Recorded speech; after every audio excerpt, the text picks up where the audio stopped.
Spurs? Vass. Vass. He was pissed off with involvement from Irving Scholar. Yeah. Basically, he's just pissed off with the board and fell out with them. So, good. Question number 4. Who was his chief scout? Tim. Was it David Pleat? Nope. No. Vass or Ken? No, I don't know who his scout was. Ken. No, he was just an advisor. I want to say Bill Nicholson, but that's not You right. are correct. Is it? You are correct. Oh, yeah, yes. that's all right. Fuck. Nice. Yes. This is a two-part question. What was his worst defeat as Spurs boss? Vass. Vass. Was that a 7-0 against Liverpool? Yes, it was. Yes, it was. I remember that day well. And his best win? His best win. That's open to everyone. Oh, that's open to everyone. Sorry. Yeah. It's two-parter. In terms of goal separation difference? Basically, best win. Vass. Bristol Rovers 9-0. Correct. Yeah, he was. So, and I believe they're both league records, correct? Yeah, I think so. I was at the Bristol Rovers game, I remember. Yeah, because Crew Alexandra is our biggest ever victory, but that was the FA Cup. And our worst ever defeat was Cologne, which was 8-0. That was in the Intertoto Cup. So, as league records, he owns both of them. Wow.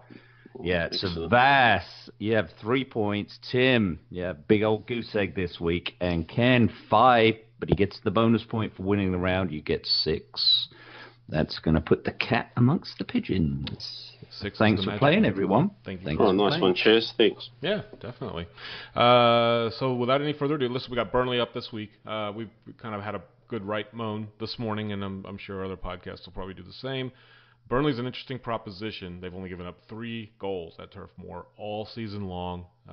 Obviously, they're the real deal. They're playing well. Injuries have kind of beset Tottenham a little bit. I'm interested to see what Burnley has in store for us in terms of players that are healthy and players that are not. Tim, floor is yours. Timmy, get out the Ben Gay. You know what time it is. Groin pull. Deep thigh bruise.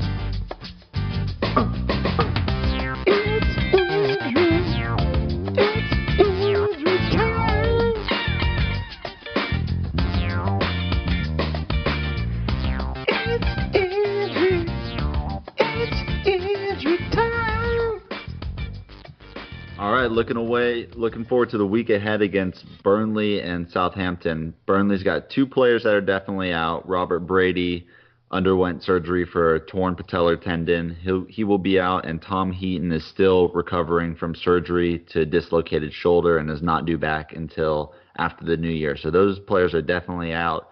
3 players to keep an eye on. Stephen Ward picked up a knee injury against Stoke this past midweek. That caused him to be subbed off before half, and he missed the weekend match against Brighton. He was a late scratch for fitness, so he could be back. Keep an eye on him to see if he's training or not. Former Tottenham player Dean Marney hasn't played in over a year due to an ACL tear, but he played in a training friendly last month and has been working to regain fitness.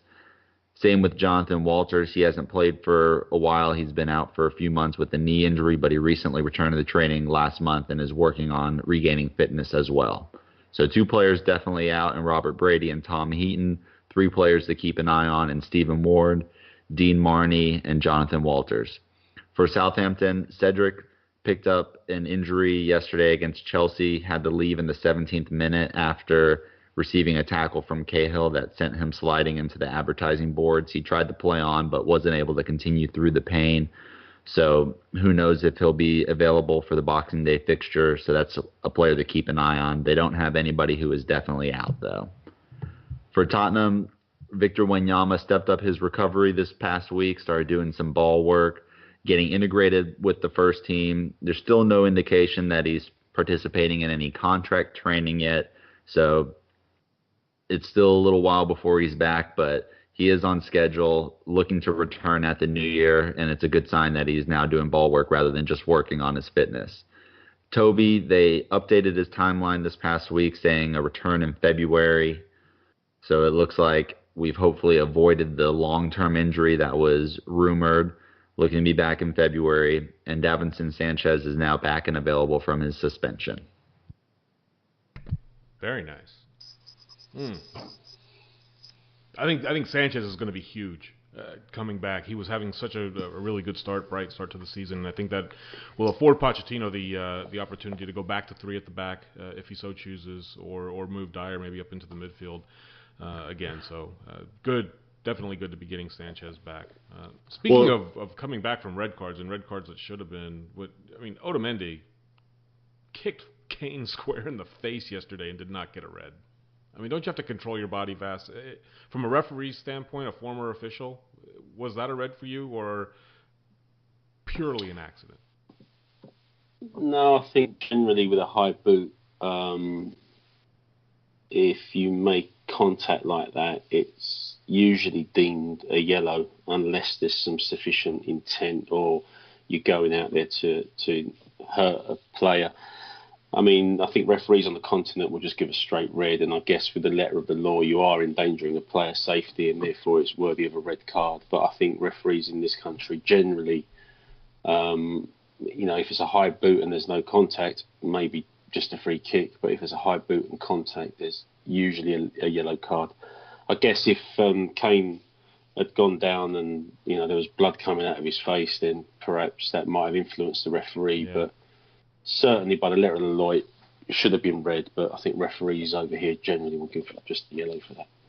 Yeah, because I think some of the discussion in the pub was like, Sanchez got a 3-game ban for just basically clattering somebody almost on a shoulder-to-shoulder and had the arm across a little bit, but you kicked in the face and nothing happens.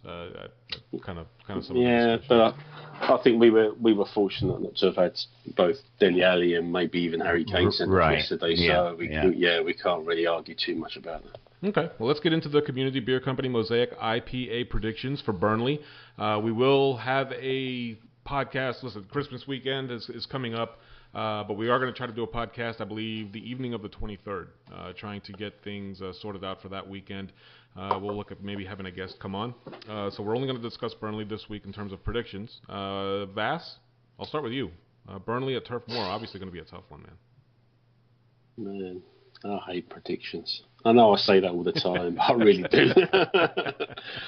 Are we going to start keeping score now? Yeah.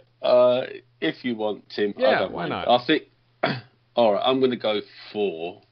I'm hoping Pochettino sorts us out during this week with no other games, gets them on the training field, gets their heads back in focus.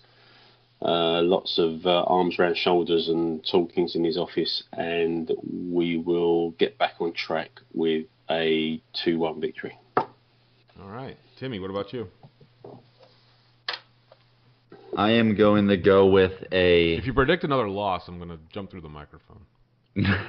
No, I'm not predicting a loss on this one. I'm hoping that the defeat to City can spark some life back into the squad, and hopefully Lamela can get another start and a benching to Dele like we've discussed previously.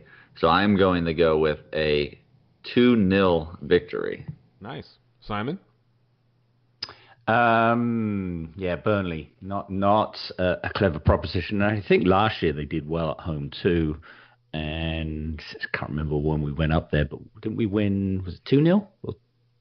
We went up there? I can't remember. But yep.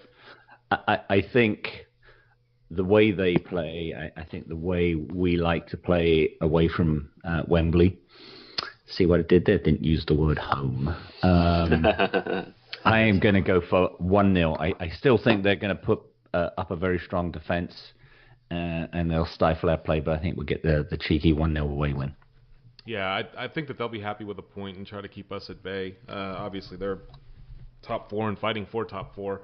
And I agree with you, Simon. I think it's going to be squeaky bum, and it'll be a 1-0 to the mighty Tottenham Hotspur. We desperately need a win heading into this very congested run of fixtures that we're in the middle of, and we have a very difficult end of November I'm sorry, end of January and February, staring us in the face, as we talked about and alluded to last week with United, Liverpool, Arsenal, Juventus, all on the docket in back-to-back weeks. So it's certainly going to be fun. Tim, any last-minute shout-outs? Not a shout-out, but I do have a thought. Okay. Just one thing I did. Well, I want to talk just real briefly about formations because we've been forced into a back four with Sanchez being suspended these past 3 games. And I think this has given us a bit of a different look that hopefully we can learn from moving forward. I don't want us to be stuck in constantly doing the 3 at the back and not changing a formation because we think this is our best formation and not, adapting to the teams we're playing. I think we saw against Stoke and against Brighton that 4 at the back is what we should go with against these teams that just sit back. There's no point in resting, having an extra center back there. When these teams are going to sit 10 men behind the ball, we need that extra attacker up front. Likewise, against City, when teams are going to come at us with this attacking presence, I think that's exactly where we do need 3 center backs. And hopefully these past 3 fixtures where we've been stuck in the 4 at the back just because of injuries, we can learn from that and move forward. And I mean, what are your guys' thoughts on those different formations? Should we go 4 at the back with these teams that are going to sit back against us, like up against Burnley this weekend? We don't expect them to come out attacking us. We expect them to play very defensively. But now we have Sanchez coming back. We can play 3 center backs. So would you like to see us go back to that 3 center back formation or stick with 4 defenders and have that extra attacker up top? I think three at the back is generally an attacking formation if you can get your wing backs in advanced positions. I don't think it's as defensive as it sounds. And where teams aren't attacking us, one of the centre backs can really push forward into the base of the midfield. So whilst it sounds like a very defensive formation, I think in reality it's quite an attacking one. So that said, he might just go 4 at the back, like you just mentioned, Tim, and maybe move Dyer into the midfield and maybe give Harry Winks a rest or something, because something needs to happen in that midfield because they're not currently giving the back line much protection at all. And I think a lot of our defensive frailties are stemming from a lack of protection in midfield. So it's a dilemma. There's merit in what you've said, but sometimes it's just a case of horses for courses, or needs must, as it were, if we've got injuries and suspension. So we'll see what happens on the weekend. I don't know.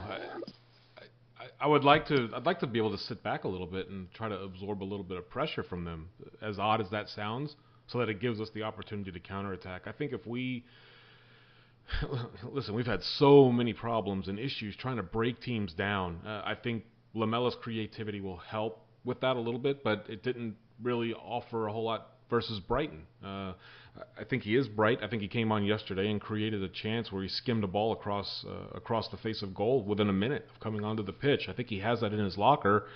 And Christian Eriksen obviously needs to break out of it a little bit as well. Maybe a blast from Kane, or, as we said, an own goal, some errant pass that ends up in the back of the net. We'll take whatever we can get to get to that point. To answer the question, yeah, I'd love to see us go 3 at the back, bomb wing backs up the wings and try to create something in the middle that gets us a goal, or 2 or 3. I don't even care if it's 5-0 or 1-0. Yeah, I agree with you, Tim. Love it. 3 at the back. Well, it sounds like you don't agree with me because I was arguing against that. Oh, were you? Okay. Well, then I argue against you. Screw you. 3 at the back. It's all gone pear-shaped on the Hot for America podcast. Oh, shit. What are we? Vass. So go ahead, buddy. Here's some interesting. Vass, you'll remember this well. But I'm going to ask you to cast your mind back. So it was almost to the day. It was December the 15th, 2009, and we played Manchester City. Do you remember who was in charge of City, what happened to him 4 days later, and the result of that game? This is the year we won. This is the year